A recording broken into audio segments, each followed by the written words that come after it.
Hi, I'm Ellen. And I'm Richard. And we are Venerable Voyagers. Hi, everybody, and welcome. Welcome from onboard Celebrity Reflection. Yes. And we're in the middle of a 5-day? 5-night? 6-day. 6-day cruise out of Fort Lauderdale. Did I say Port Lauderdale? Yeah. Fort Lauderdale.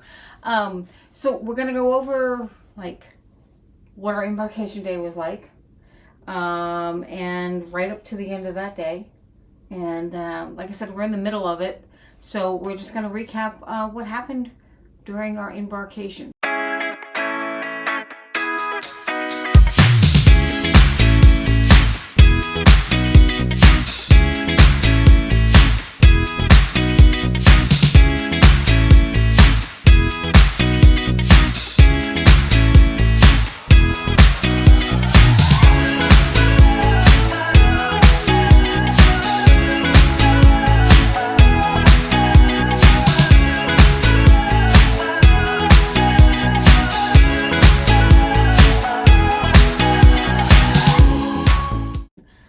Say probably one of the fastest embarkations we've had. It's pretty easy.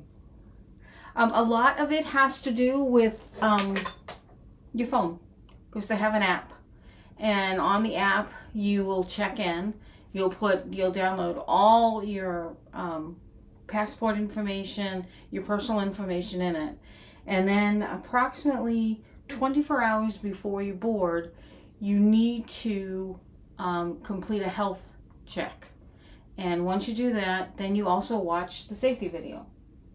And as long as you do that before you board 24 hours, when you get to the port, you need to have your passport and your boarding ticket is on the Celebrity app. So we walked in. Mm-hmm.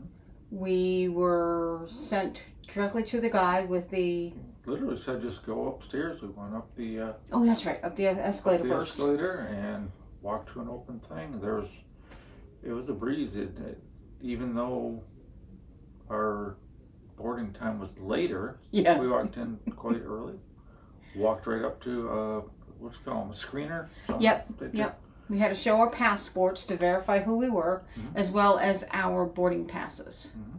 And then he told us that we were welcome to board. Really, one of the things that makes this really quick is they want to get you on board and get going as fast as possible.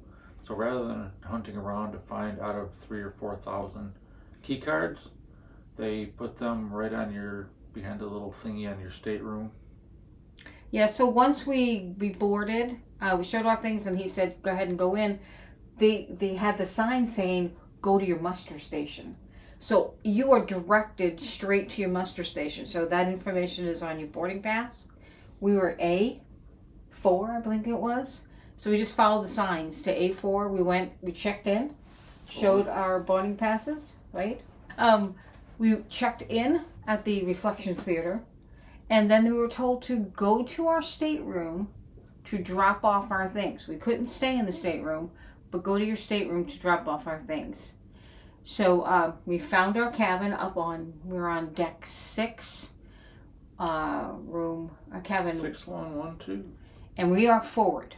There's only a couple of cabins more forward than we are. Yeah, and we are 2 or 3 decks, 4 decks below the bridge. So we're very, very close to being really up front. As Richard was saying, our key cards, or C passes, that's what they call here. C passes were waiting in our mailbox right by our door. And I think you're seeing right now us opening up the package and entering the cabin. And we'll let you take a brief cabin tour and then we'll be right back. All right, folks. Welcome to Stateroom 6112, Celebrity Reflection. We just entered and we're taking a quick look straight down. This is a balcony stateroom. And we're going to look from this side here. It's nice, isn't it? Bed looks nice. I like the curved end. You don't see a lot of that, but you know, it's cabin here. It's kind of nice because a lot of times you have narrow pathways. So here we have your phone. It's actually by the bedside, and the bedside table. Lamps, one each side of the bed. You got overhead. There's overhead storage right here above the. Pretty decent size. Very nice seat and table. And over here we have the closet, for lack of a better word.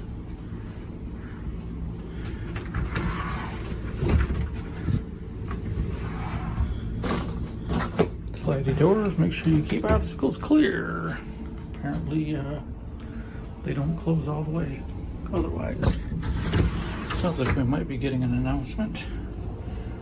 Hangers, 2, 3, 6, 7, 8, looks like 9 hangers on this side.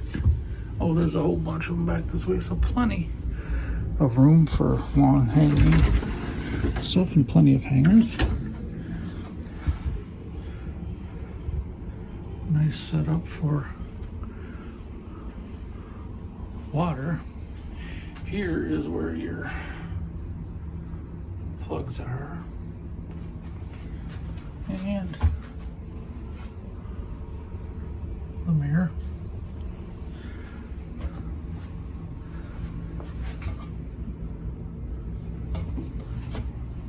Safe, nice size safe. Large enough for a laptop of some sizes. Here you have your honor bar. It appears that, they have the door open automatically when you open the door. Pretty nice. I'm talking about the mini fridge. 1, 2, 3 drawers. I guess I ought to be a little more careful of that. Again, they did a nice job rounding these corners, making no sharp edges, and a little bit more walking space when you walk between these things.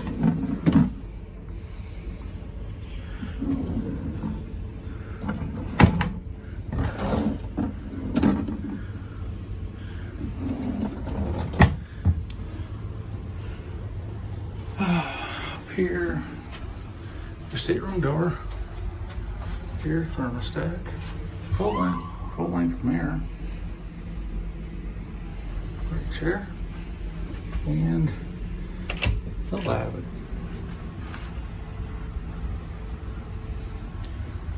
It's a little bit older looking, but you know what? It's nice size. Look here.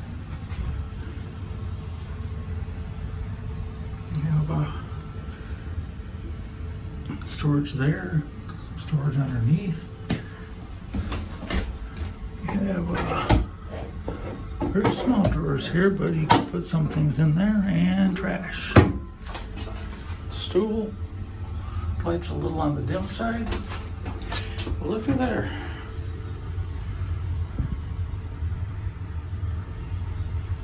The shower is a pretty decent size. It's long, and the door closes in a circular manner.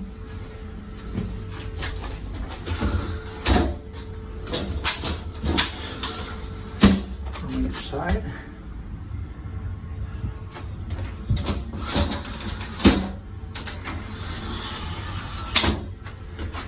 Let's step in. Oh yeah, there's a sink and a mirror. The fun thing, it is the veranda. They're still here in Port Everglades. Have not set sail yet. A chair, table, another chair. This is a decent size. It is a little bit. See, it's a little bit worse for wear. Mine needs a little paint job or something, but It's a nice size. Nice and wide.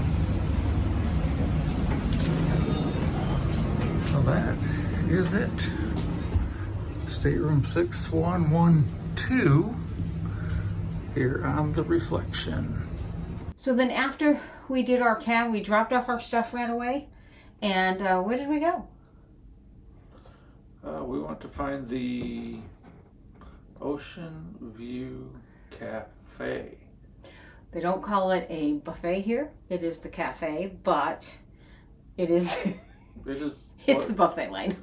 It's what everybody calls the buffet. Let's say it's set up slightly differently. There's about 5, we'll call them islands, with different items at each island, and then there's a long line down one side and a long line down the other. Yeah, they had a variety of food.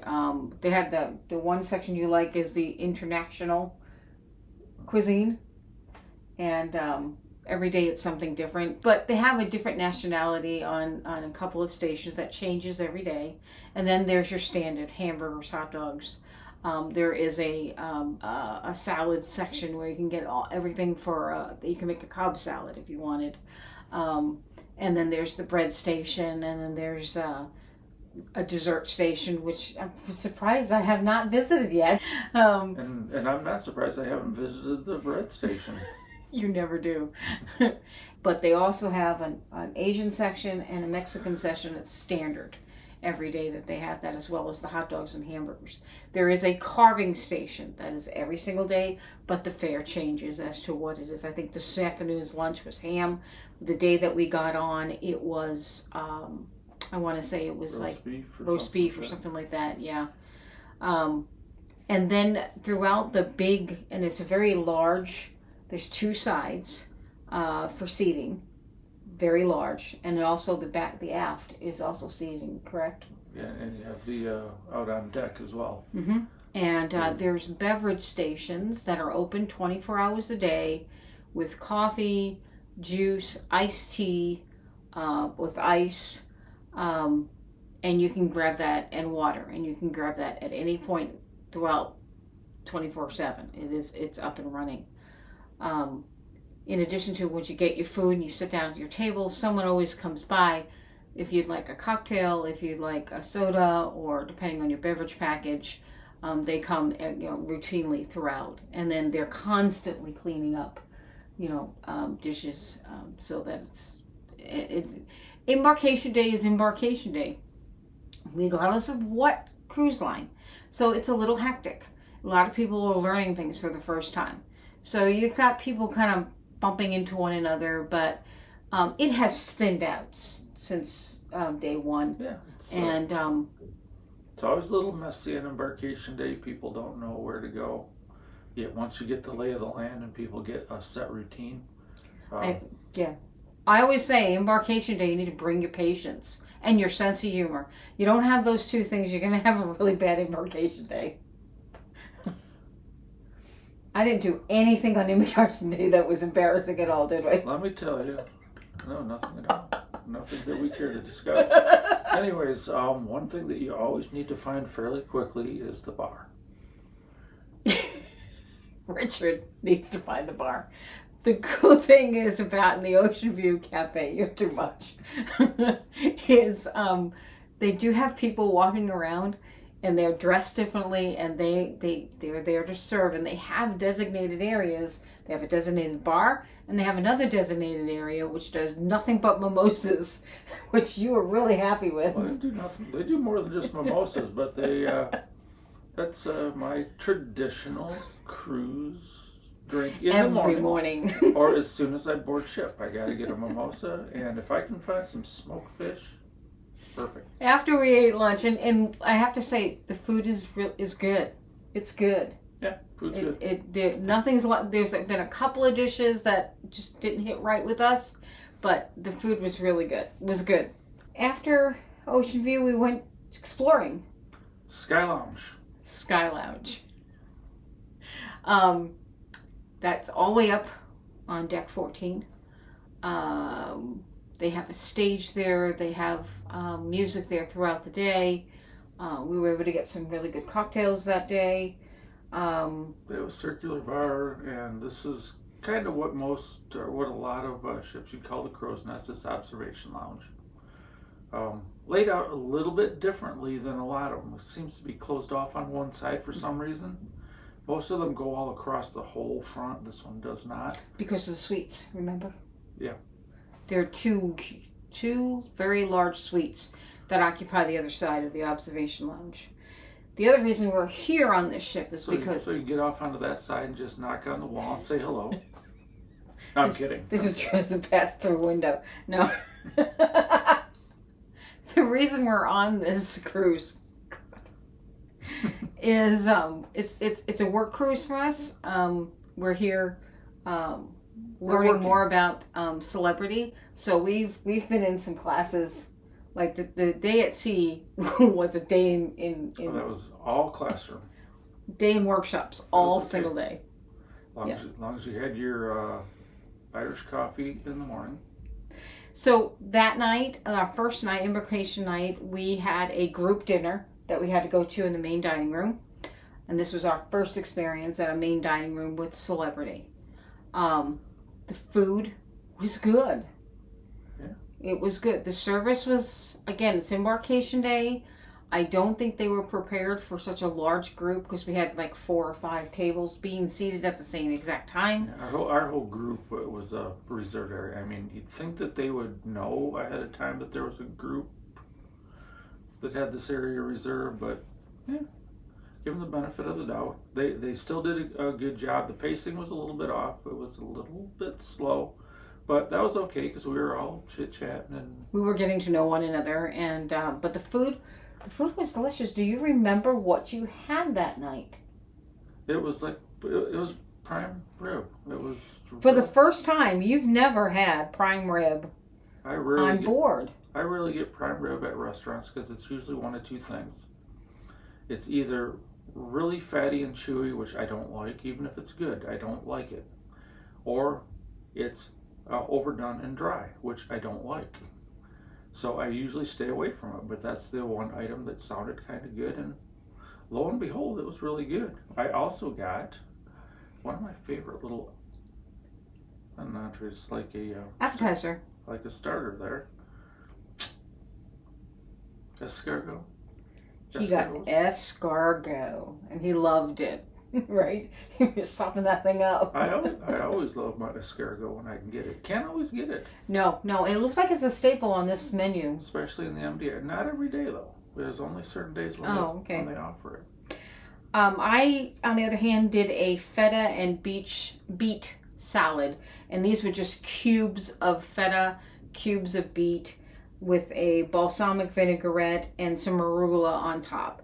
It was good. It wasn't, right home to mama about, but it was good. The balsamic was a nice aged balsamic, so that was delicious. And then you had like you said, the prime rib. What did the prime rib come with? I don't remember. What did it come with? Oh, mashed potatoes and gravy, And carrots. The orange stuff. Well, it had mashed potatoes and gravy. We'll talk about that. When I eat carrots, which is rarely, they're usually like cooked and malleable. These were warmed, but still hard and crunchy, as if they just pulled them out of the ground. So, he likes them mushy and dead. No, I like them malleable and smothered in butter. But anyway, the prime rib was done perfectly, right? It was. I didn't think the guy heard me when I asked for it. It said medium, and I said, I actually do medium rare plus, which is literally like in between the two.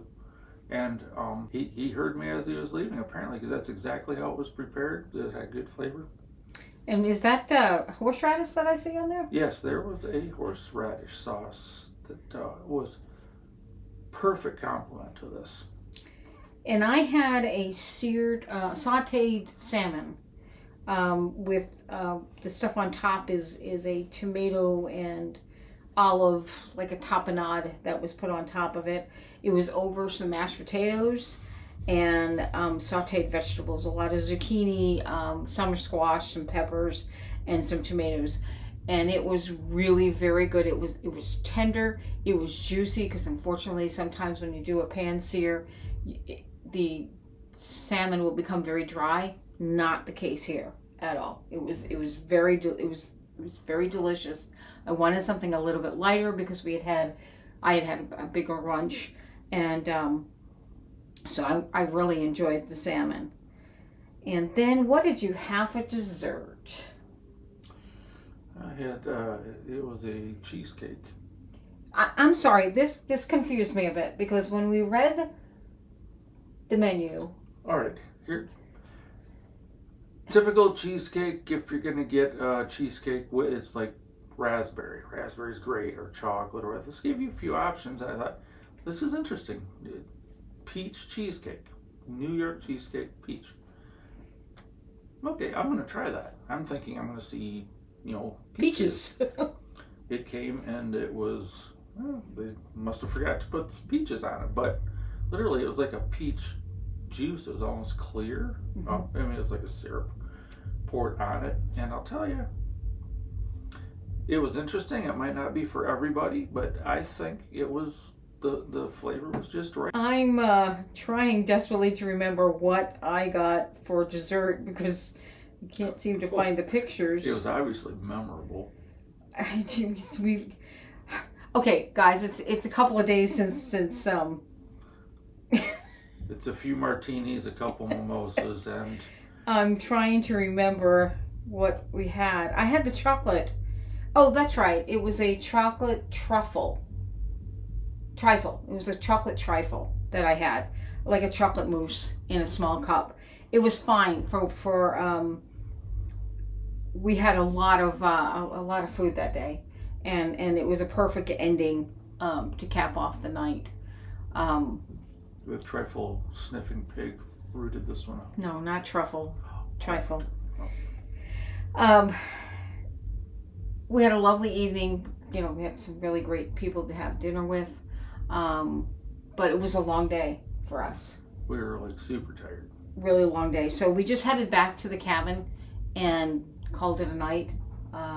We were quite tired, and it was nice to get back to the cabin. But one thing about the cabin, because it's going on right now, you might hear some background noise. We are right above the theater for the ship, and I bet you there's some rehearsals going on right now. Yeah, it must be rehearsals. And you could hear the bass and some of the music, but it's not enough to bother us, I don't think. I was able to fall asleep, so I was either really tired or it didn't bother me. Well, for the last couple of nights, they've had some big productions there, and it didn't bother us at all. So, but that is one thing about this particular cabin. It is right above the theater. So, note to self, if you're going to be looking for a cabin, I would probably stay off of this floor and go up to 7. This ship is active. Yeah, there's a lot of things going on. Very active. Whether it's out in the atrium or in one of the other venues or up here in the Reflection Theater, which is a very nice theater. Yep, and we're going to show you a little snippet from day 2. We had a really great performance that we watched.